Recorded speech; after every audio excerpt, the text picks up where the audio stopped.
नमस्कार दोस्तों, आप लोगों का स्वागत है पीसीएस हिंदी एकेडमी में। आज हम लोग भूगोल का कक्षा 8 एनसीईआरटी चैप्टर नंबर 2 शुरू करेंगे। दोस्त आइए शुरू करते हैं। जैसे कि चैप्टर का नाम है भूमि, मृदा, जल, प्राकृतिक वनस्पति और वन्यजीव संसाधन। तंजानिया अफ्रीका के एक छोटे से गांव में माम्बा पानी लेने के लिए प्रातः शीघ्र उठती है। उसे बहुत दूर जाना पड़ता है और वह कुछ घंटों के बाद लौटती है। इसके उपरांत वह घर के कार्यों में अपनी माँ का हाथ बटाती है और अपने भाइयों की बकरियों की देख में मदद करती है। उसके पूरे परिवार के पास उसकी छोटी सी झोपड़ी के चारों ओर चट्टानी भूमि का एक भाग है। माम्बा के पिता कठिन परिश्रम के बाद कुछ मक्का और सेम उगा सकते हैं, फिर भी यह उनके परिवार के साल भर खाने के लिए पर्याप्त नहीं है। दोस्त, जैसा कि यहाँ तंजानिया अफ्रीका के बारे में बताया गया है कि माम्बा है जो पानी लेने के लिए बहुत दूर जाती है। उसके पिता हैं जो कि कठिन परिश्रम करते हैं, उसके बाद सेम और कुछ मक्का उगा पाते हैं जो भी उनके परिवार के खाने के लिए पर्याप्त नहीं है। अब आइए दोस्त जानते हैं पीटर के बारे में। पीटर न्यूजीलैंड के भेड़ पालन प्रदेश के मध्यवर्ती भाग में रहता है, जहां उसका परिवार ऊन प्रक्रमण करने का कारखाना चलाता है। प्रतिदिन जब पीटर स्कूल से लौटता है, वह अपने चाचा को अपनी भेड़ों की देख भाल करते हुए देखता है। उनका भेड़ों का बाड़ा कुछ दूरी पर पहाड़ियों से लगे हुए एक विस्तृत घास के मैदान पर स्थित है।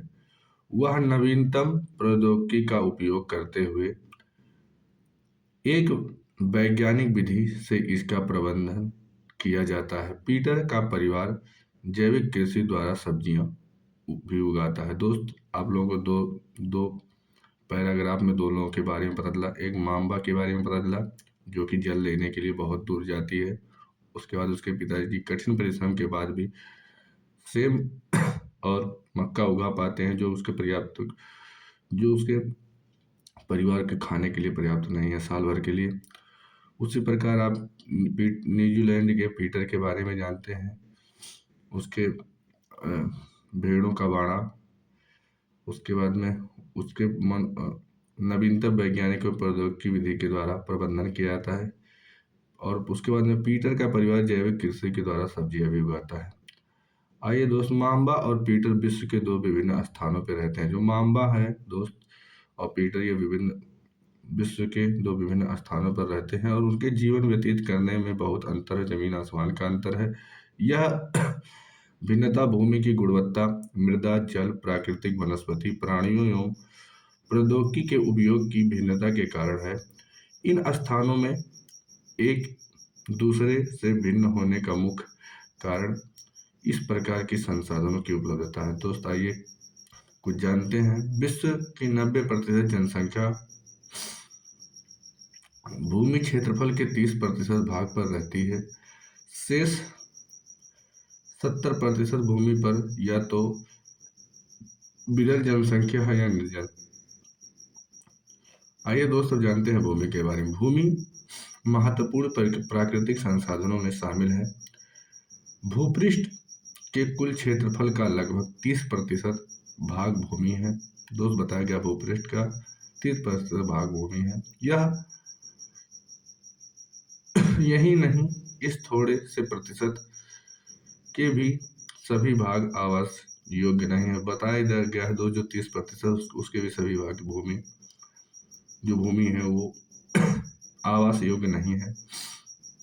मुख्यतः भूमि और जलवायु के भिन्न भिन्न लक्षणों के कारण विश्व के विभिन्न भागों में जनसंख्या का वितरण असमान पाया जाता है। ऊबड़ खाबड़ स्थलाकृति, पर्वतों के तीव्र ढाल, जलाक्रांत, संभावित निम्न क्षेत्र, मरुस्थल क्षेत्र एवं सघन वन क्षेत्र सामान्यतः विरल अथवा निर्जन के उर्वर मैदानों, नदी घाटियों में कृषि के लिए उपयुक्त भूमि उपलब्ध है। इसीलिए ये स्थान विश्व के सघन बसे क्षेत्र हैं। भूमि का उपयोग।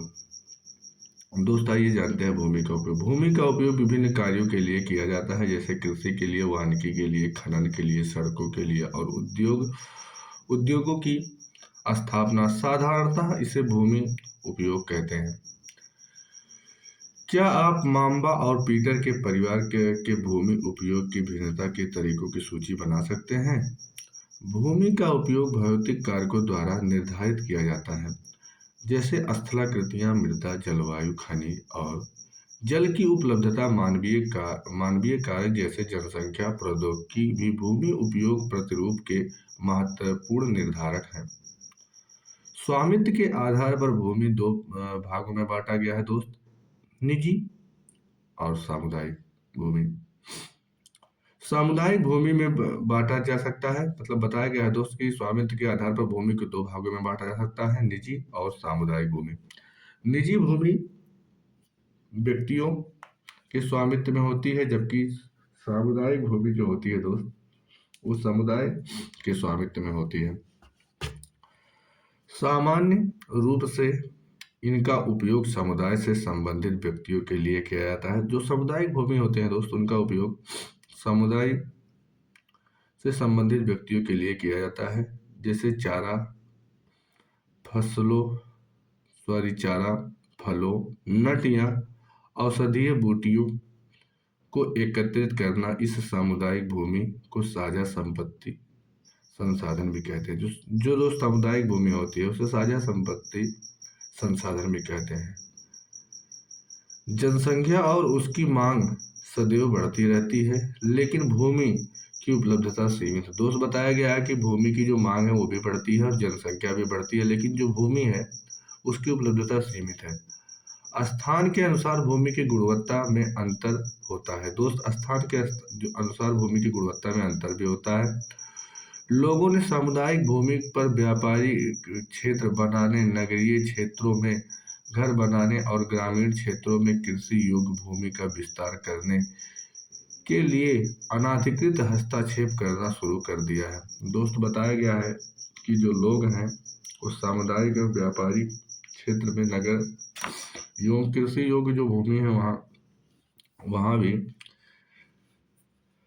हस्तक्षेप करना शुरू कर दिए हैं। आज भूमि का उपयोग प्रतिरूप में व्यापक परिवर्तन हमारे समाज में सांस्कृतिक परिवर्तनों को दर्शाते हैं। दोस्त बताया गया कि भूमि में जो परिवर्तन हो रहा है वो हमारे समाज और संस्कृति के परिवर्तन को दर्शाते हैं। वर्तमान में कृषि और निर्माण संबंधी गतिविधियों के प्रसार के कारण निम्नीकरण, भूस्खलन, मृदा अपरदन, मरुस्थलीकरण पर्यावरण के लिए प्रमुख खतरा है। दोस्त बताया गया है मानव कृषि और निर्माण संबंधी गतिविधियों के कारण निम्नीकरण हो रहा है, भूस्खलन हो रहा है, मृदा अपरदन हो रहा है, मरुस्थलीकरण हो रहा है, जो पर्यावरण के लिए खतरा है। भूमि संसाधन का संरक्षण। बढ़ती जनसंख्या तथा इसकी बढ़ती मांगों के कारण वन भूमि और कृषि योग्य भूमि का बड़े पैमाने पर विनाश हो रहा है। दोस्त बताया गया जनसंख्या बढ़ने के कारण, उसकी मांग के कारण जो वन भूमि है और जो कृषि योग्य भूमि है, इनका बड़े पैमाने पर विनाश हो रहा है। इससे इस प्राकृतिक संसाधन के समाप्त होने का डर पैदा हो गया, जिससे दोस्त इस प्राकृतिक संसाधन का समाप्त होने का डर पैदा हो गया। इसीलिए विनाश की वर्तमान दर को अवश्य ही रोकना चाहिए। वनोरोपण, भूमि उद्धार, रासायनिक कीटनाशकों और उर्वरकों के विनियमित उपयोग तथा अतिचारण पर रोक आदि भूमि संरक्षण के लिए उपयुक्त सामान्य तरीके हैं। दोस्त बताया गया है कि जो वनोरोपण है उसको करवाना चाहिए, भूमि उद्धार करवाना चाहिए और जो रासायनिक कीटनाशक इनका उपयोग कम करना चाहिए, जो कि भूमि संरक्षण के लिए प्रयुक्त है। मृदा। पृथ्वी के पृष्ठ पर दानेदार कणों के आवरण की पतली परत मृदा कहलाती है। यह भूमि की निकटता से जुड़ी हुई है। स्थल रूप मृदा के प्रकार को निर्धारित करते हैं। मृदा का निर्माण चट्टानों से प्राप्त खनिजों जैव पदार्थों तथा भूमि पर पाए जाने वाले खनिजों से होता है। यह अपक्षय की प्रक्रिया के माध्यम से बनती है। जो मृदा है दोस्त, यह अपक्षय की प्रक्रिया से बनती है। खनिजों एवं जैव पदार्थों का सही मिश्रण मृदा को उपजाऊ बनाता है। खनिजों और जैव पदार्थों का जब सही मिश्रण होता है दोस्तों, तो यह मृदा को उपजाऊ बनाता है। जैसे जनक शैल, रंग गठन, रासायनिक गुणधर्म, खनिज मात्रा, पारगम्यता को निर्धारित करता है। जलवायु, तापमान, वर्षा, अपक्षय एवं ह्यूमस निर्माण की दर को प्रभावित करता है। समय, मृदा परिच्छेदिका की मोटाई को निश्चित करता है। वनस्पति जात, प्राणी जात और सूक्ष्म जीव ह्यूमस निर्माण की दर को प्रभावित करते हैं। उच्चावच, तुंगता और ढाल मृदा के संचय को निर्धारित करते हैं। दोस्त बताया गया है कि जनक जो शैल है उसके बारे में बताया गया है, जलवायु जो है उसके बारे में बताया गया है, समय के बारे में ये बताया गया है, वनस्पति जात एवं प्राणी जात उसके बारे में बताया गया है, उच्चावच तुंगता के बारे में बताया गया है। अब आइए दोस्त आगे देखते हैं। मृदा के निर्माण के कारक। मृदा निर्माण के मुख्य कारक जनक शैल का स्वरूप और जलवायु कारक हैं। दोस्त बताया गया है मृदा को जो निर्माण के कारक हैं वो जनक शैल और जलवायु कारक हैं।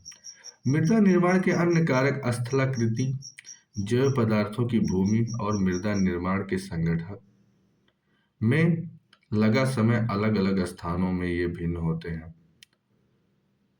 भारत में जलोढ़, काली, लाल लेटेराइट, मरुस्थलीय एवं पर्वतीय प्रकार की मृदाएं हो सकती हैं। विभिन्न प्रकार की मृदाओं की एक मुट्ठी एकत्रित कीजिए और निरीक्षण कीजिए कि वे किस प्रकार एक दूसरे से भिन्न है। मृदा का निम्नीकरण और संरक्षण के उपाय।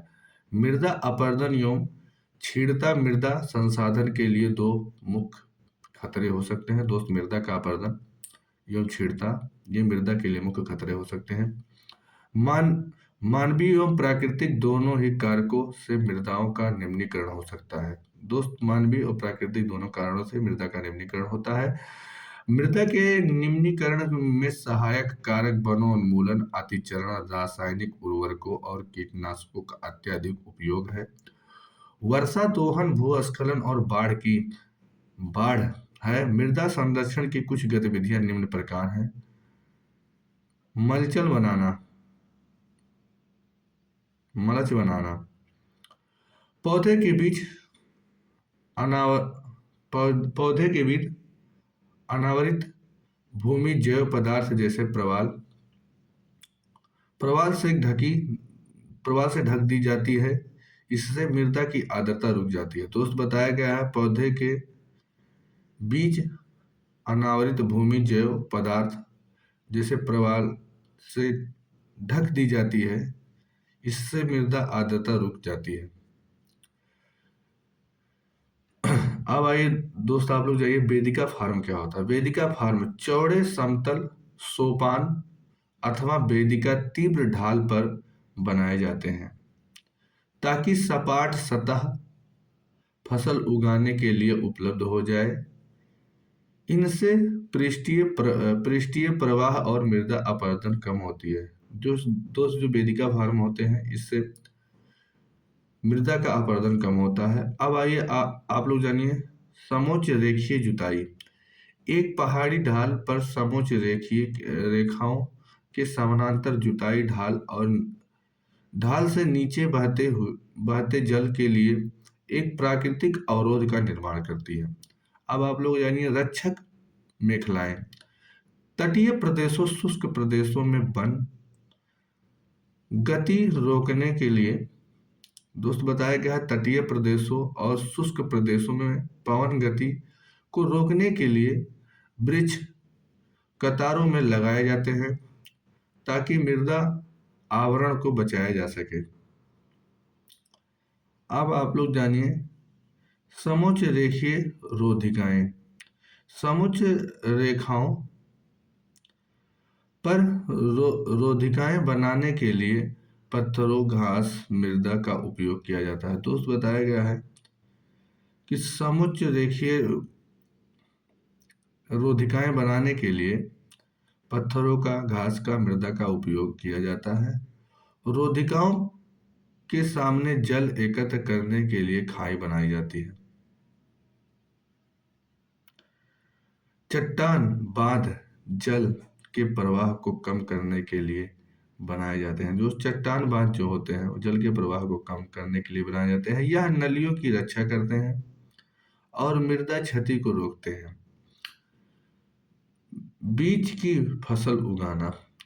वर्षा दोहन से मृदा को सुरक्षित रखने के लिए अलग अलग समय पर विभिन्न फसलें एकांतर कतारों में उगाई जाती हैं।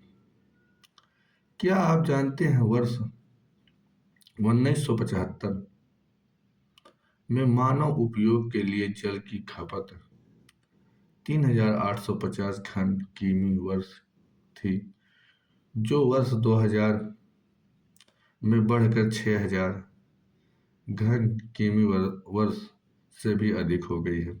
दोस्त, जो 1975 में जल का उपयोग था, खपत था, उसका दोगुना आप देख लीजिए 2000 में हो गया है। जल एक महत्वपूर्ण नवीकरणीय प्राकृतिक संसाधन है। भूपृष्ठ पर 3/4 भाग जल से ढका हुआ है, इसीलिए इसे जलग्रह कहा जाता है। लगभग 3.5 अरब वर्ष पहले जीवन आदि महासागरों में ही प्रारंभ हुआ। तो बताया गया सबसे पहले जीवन महासागरों में ही प्रारंभ हुआ। यद्यपि आज भी महासागर पृथ्वी की सतह के 2/3 भाग को ढके हुए हैं और विविध प्रकार के पौधे और जंतुओं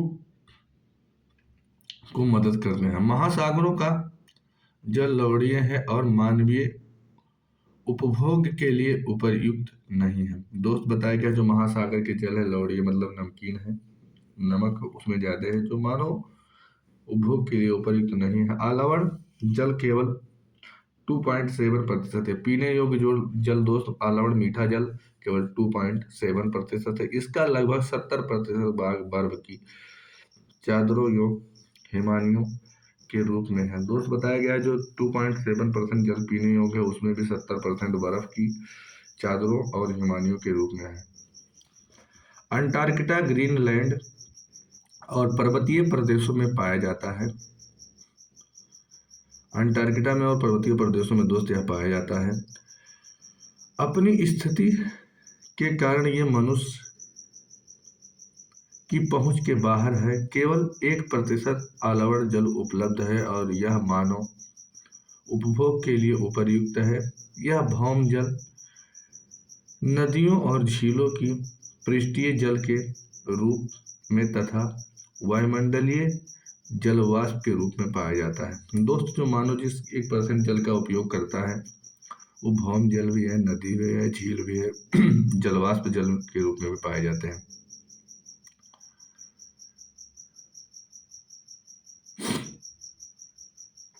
इसीलिए आलवणीय जल पृथ्वी का सबसे अधिक मूल्यवान पदार्थ है। इसीलिए जो मीठा जल है दोस्त सबसे मूल्यवान पदार्थ है। पृथ्वी पर जल ना बढ़ाया जा सकता है और न ही घटाया जा सकता है।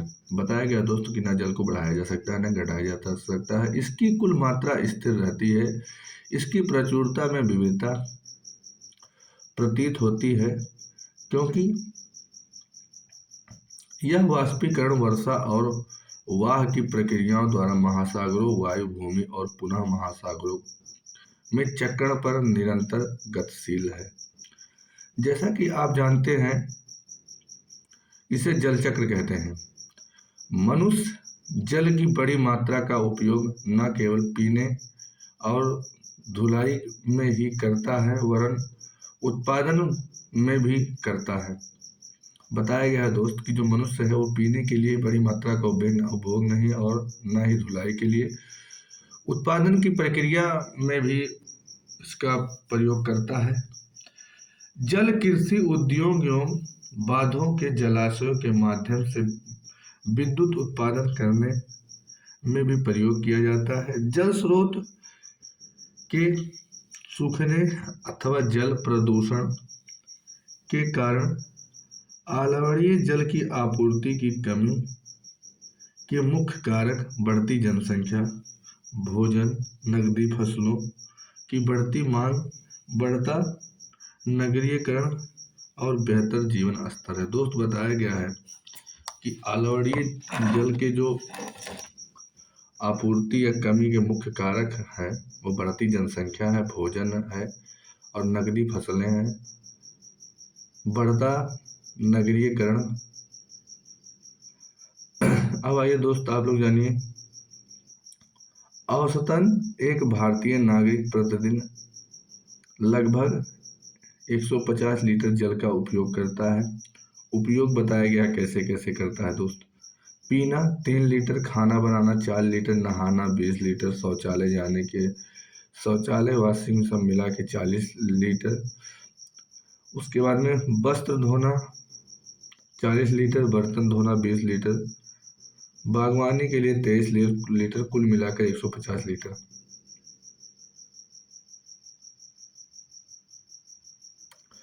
जल की उपलब्धता की समस्याएं। विश्व में कई प्रदेशों में जल की कमी है। अधिकांश अफ्रीका की पश्चिमी एशिया दोस्त बताया गया अधिकांश जो है वो अफ्रीका में है, पश्चिमी एशिया में है, दक्षिण एशिया में है, पश्चिमी संयुक्त राज्य अमेरिका के भाग, उत्तरी पश्चिमी मैक्सिको, दक्षिण अमेरिका के भाग और संपूर्ण ऑस्ट्रेलिया में आलवणीय जल की आपूर्ति की कमी का सामना कर रहे हैं। ये देश ऐसे जलवायु प्रदेश में स्थित है जहां अक्सर सूखा पड़ता है। उनमें जलाभाव की अत्यधिक समस्या बनी रहती है। जलाभाव का मतलब दोस्त वहाँ जल की कमी की समस्या बनी रहती है। इस प्रकार जल का अभाव मौसमी अथवा वार्षिक वर्षण में विविधता के परिणाम स्वरूप हो सकता है अथवा अति उपयोग और जल स्रोतों के संदूषण के कारण भी जल का अभाव हो सकता है। दोस्त बताया गया है कि वर्षा का ना होना भी एक कारण हो सकता है और जल का संदूषण भी एक कारण हो सकता है जिसके कारण वहाँ जल का अभाव है। जल संसाधनों का संरक्षण आज के विश्व में शुद्ध तथा पर्याप्त जल स्रोतों तक पहुंचना एक बड़ी समस्या बन गई है। दोस्त बताया गया इस समय में सही जल तक जो स्रोत है वहां पहुंचना बड़ी समस्या बन गई है। इस क्षीण होते संसाधन के संरक्षण के लिए कदम उठाने चाहिए। यद्यपि जल एक नवीकरणीय संसाधन है तथापि इसका अति उपयोग प्रदूषण इसे उपयोग के लिए अनापयुक्त बना देते हैं। अशोधित या आंशिक रूप से शोधित वाहित मल, कृषि रसायन का विसर्जन और जल निकायों में औद्योगिक बहिस्राव जल के प्रमुख संदूषक हैं। इसमें शामिल नाइट्रेट धातु और कीटनाशियों लिखा है दोस्त, गलत लिखा गया है, कीटनाशी जल को प्रदूषित कर देते हैं। इनमें से अधिकांश रसायन जैव निम्नीकरणीय होने के कारण जल द्वारा मानव शरीर में पहुंच जाते हैं। इन प्रदूषकों को जल निकायों में छोड़ने से पूर्व बहिस्रावों को उपयुक्त विधि से शोधित करके जल प्रदूषण नियंत्रित किया जा सकता है। वन और अन्य वनस्पति आवरण धरातलीय प्रवाह को मंद करते हैं। दोस्त बताया गया है वन जो होते हैं एवं अन्य वनस्पति आवरण जो होते हैं धरातलीय प्रवाह को मंद करते हैं और भूमिगत जल को पुनः पूरित करते हैं। जल संग्रहण पृष्ठीय प्रवाह को बचाने की दूसरी विधि है। दोस्त बताया गया है जल रिसाव को कम करने के लिए खेतों को सिंचित करने वाली नहरों को ठीक से पक्का करना चाहिए। रिसाव एवं वाष्पीकरण से होने वाली जल क्षति को रोकने के लिए क्षेत्र में स्प्रिंकलरों से सिंचाई अधिक प्रभावी विधि है। वाष्पीकरण की अधिक दर वाले शुष्क प्रदेश में सिंचाई की डिंप अथवा टपकन विधि का उपयोग होती है। सिंचाई की इन गतिविधियों को अपनाकर बहुमूल्य जल संसाधन को संरक्षित किया जा सकता है। दोस्त आप लोगों को बताया गया है कि यदि जल का संरक्षण करना है या जल को बचाना है तो उससे हम लोगों को अपने उपयोग में परिवर्तन लाना पड़ेगा, सिंचाई में परिवर्तन लाना पड़ेगा। अपने जिस भी तरह से हम जल का उपयोग करते हैं उसमें परिवर्तन लाना पड़ेगा, तो इससे बहुमूल्य जल संसाधन को संरक्षित किया जा सकेगा। प्राकृतिक वनस्पति और वन्य जीव। स्कूल के बच्चे हस्तशिल्प प्रदर्शनी में घूम रहे थे। प्रदर्शनी की वस्तुएं देश के विभिन्न भागों से एकत्रित की गई थी। मोना ने एक थैला हाथ में उठाया और उत्साह से कहा, यह एक सुंदर हैंडबैग है। अध्यापिका ने कहा, हाँ, यह जूट से बना है। क्या आप उन टोकरियों, दीप, छत्रों और कुर्सियों को देखते हैं? वे बेत और बांस से बनी हैं। भारत के पूर्वी और उत्तर पूर्वी आंध्र प्रदेशों में बांस की प्रचुर मात्रा पैदा किया जाता है। जैसी रेशमी स्कार्फ देखकर उत्साहित थी। यह खूबसूरत स्कार्फ देखो, अध्यापिका ने स्पष्ट किया कि ये रेशम एवं रेशमी कीटों से प्राप्त किया जाता है जो शहतूत के पेड़ों पर पाए जाते हैं। बच्चे समझ गए कि पौधे हमें अनेक विभिन्न उत्पाद प्रदान करते हैं जिनका उपयोग हम अपने दैनिक जीवन में करते हैं। प्राकृतिक वनस्पति एवं वन्य जीव केवल स्थल मंडल, जल मंडल और वायुमंडल के बीच जुड़े एक संकरे क्षेत्र में ही पाए जाते हैं जिसे हम जैवमंडल कहते हैं। जैवमंडल में सभी जीवित जातियां जीवित रहने के लिए एक दूसरे पर परस्पर संबंधित है और निर्भर करती हैं। इस जीवन आधारित तंत्र को परितंत्र कहते हैं। वनस्पति और वन्य जीव बहुमूल्य संसाधन है। पौधे हमें इमारती लकड़ी देते हैं, प्राणियों को आश्रय देते हैं, ऑक्सीजन उत्पन्न करते हैं जिसमें हम सांस लेते हैं, फसलों को उगाने के लिए आवश्यक मृदा सुरक्षित करते हैं, रक्षक मेखला के रूप में कार्य करते हैं, भूमिगत जल के संग्रहण में सहायता करते हैं, हमें फसल, लेटेक्स, तारपीन का तेल, गोंद, औषधि पौधे, कागज प्रदान करते हैं जो आपके अध्ययन के लिए अत्यधिक आवश्यक हैं। पौधों की असंख्य उपयोग है, उनमें आप कुछ भी जोड़ सकते हैं।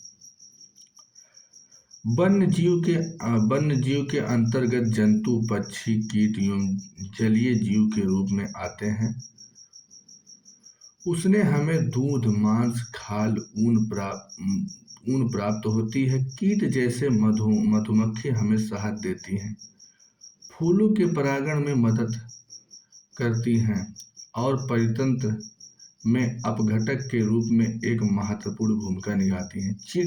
चिड़िया अपने भोजन के लिए कीटों पर निर्भर होती हैं और अपघटकों के रूप में कार्य करती हैं।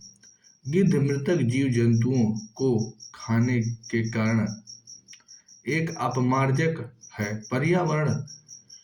का पर्यावरण का महत्वपूर्ण शोधक समझा जाता है। इसीलिए प्राणी चाहे बड़े हो अथवा छोटे, सभी परितंत्र के संतुलन को बनाए रखने के लिए अनिवार्य है। दोस्त मैं आप लोगों को बता दूं, जो पृथ्वी पर जीव है एक दूसरे पर निर्भर है, और चाहे वो छोटे जीव हों चाहे वो बड़े जीव हों, ये परितंत्र को संतुलन बनाए के लिए अनिवार्य होते हैं।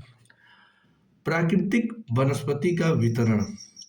वनस्पति की वृद्धि मुख्य रूप से तापमान एवं आर्द्रता पर निर्भर करती है। जो वनस्पति की वृद्धि होती है दोस्तों, हम मुख्य रूप से तापमान और आर्द्रता पर निर्भर करती है। विश्व की वनस्पति के मुख्य प्रकारों को 4 वर्गों में रखा जा सकता है, जैसे वन, घास, स्थल, गुल्म और टुंड्रा।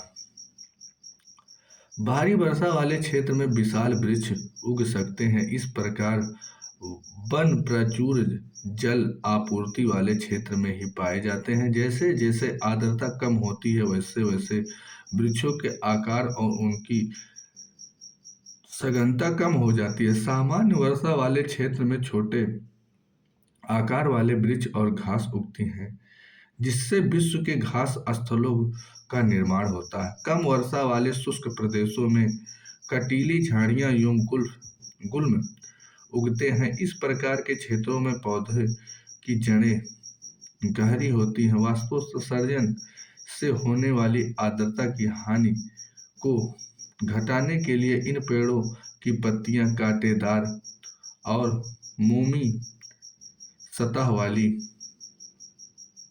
होती हैं। शीत ध्रुवीय प्रदेशों की टुंड्रा वनस्पति में मांस और लाइकेन सम्मिलित हैं। पिछली 2 शताब्दियों में विश्व में जितने लोग थे, इस समय उनसे कहीं अधिक लोग हैं। बढ़ती जनसंख्या के पोषण के लिए, फसलों को उगाने के लिए वनों के विशाल क्षेत्रों से वृक्ष काट दिए गए हैं। विश्व भर में वनों का आवरण तेजी से समाप्त हो रहा है। इस बहुमूल्य संसाधन के संरक्षण के लिए तुरंत आवश्यक है। बताया गया दोस्त, ये जो बहुमूल्य संसाधन है इसके संरक्षण की तुरंत आवश्यकता है। प्राकृतिक वनस्पति एवं वन्य जीव का संरक्षण। हम एक मिनट रुकिए दोस्त। वन हमारी संपदा है। जो वन है दोस्त, वो हमारी संपदा है। पौधे जंतुओं को आश्रय प्रदान करते हैं और साथ ही परितंत्र को भी विभिन्न अनुरक्षित रखते हैं। जलवायु में परिवर्तन और मानव हस्तक्षेप के कारण पौधे जंतुओं के प्राकृतिक आवास नष्ट हो जाते हैं। बहुत सी जातियां असुरक्षित अथवा संकटापन्न हैं और कुछ लुप्त होने के कगार पर हैं। वनोन्मूलन, मृदा अपरदन, निर्माण कार्य, दावा नल और भूस्खलन से कुछ मानव और प्राकृतिक कारक हैं जो मिलकर इन महत्वपूर्ण प्राकृतिक संसाधनों को लुप्त होने की प्रक्रिया को बढ़ावा देते हैं। आज की मुख्य चिंताओं में से एक अनाधिकार शिकार करने की संख्या का बढ़ना, जिससे कुछ खास प्रजातियों की संख्या में तेजी से कमी आई है। पशु खाल, चमड़ा, नाखून, दांत और पंखों के साथ साथ सींगों के एकत्रीकरण और गैर कानूनी व्यापार के लिए जंतुओं का अनाधिकार शिकार किया गया है। इनमें से कुछ जंतु चीता, शेर, हाथी, ब्लैक बक, मगरमच्छ, दरियाई घोड़ा, हिम तेंदुआ, शुतुरमुर्ग और मोर है। इनका संरक्षण जागरूकता बढ़ाकर किया जा सकता है। इनका जो संरक्षण है दोस्त, जैसे इन जो जानवरों का अवैध शिकार हो रहा है, इनका संरक्षण हम लोग जागरूकता बढ़ाकर किया जा सकता है। राष्ट्रीय उद्यान, वन्य जीव अभयारण्य, जैव मंडल नीचे हमारी प्राकृतिक वनस्पति और वन्य जीव को सुरक्षित रखने के लिए बनाए जाते हैं। सकरी घाटियां झीलों और आर्द्रता का संरक्षण मूल्यवान संसाधन नष्ट होने से बचाने के लिए आवश्यक है। यदि प्रजातियों की यदि प्रजातियों की सापेक्ष संख्या को भंग न किया जाए तो पर्यावरण के संतुलन बना रहता है। विश्व के अनेक भागों में मनुष्य ने अपने क्रियाकलापों से अनेक प्रजातियों के प्राकृतिक आवासों में उथल पुथल कर दी है। अनेक पक्षियों और जीव जंतुओं के अंधाधुंध शिकार के कारण या तो वे लुप्त हो गए हैं या लुप्त होने के कगार पर हैं। प्रादेशिक और सामुदायिक स्तर पर जागरूकता कार्यक्रमों जैसे सामाजिक वानिकी वन वन महोत्सव को प्रोत्साहित करना चाहिए। स्कूल में बच्चों को पक्षी देखने प्राकृतिक कैंपों में जाने के लिए प्रोत्साहित करना चाहिए ताकि वे विविध प्रजातियों के निवास का अवलोकन कर सकें। बहुत से देश पक्षियों और पशुओं को मारने और उनके व्यापार करने के विरुद्ध है। भारत में शेरों, चीतों, हिरण, भारतीय सांगर और मोर को मारना अवैध है। एक अंतर्राष्ट्रीय परिपाटी CITES the convention on international trade in endangered species of wild fan and flora की स्थापना की गई है, जिसने प्राणियों और पक्षियों की अनेक प्रजातियों की सूची तैयार की है। इस सूची में दिए गए सभी पक्षियों और प्राणियों के व्यापार करने पर प्रतिबंध लगाया गया है। पौधे और प्राणियों का संरक्षण प्रत्येक नागरिक का नैतिक कर्तव्य है।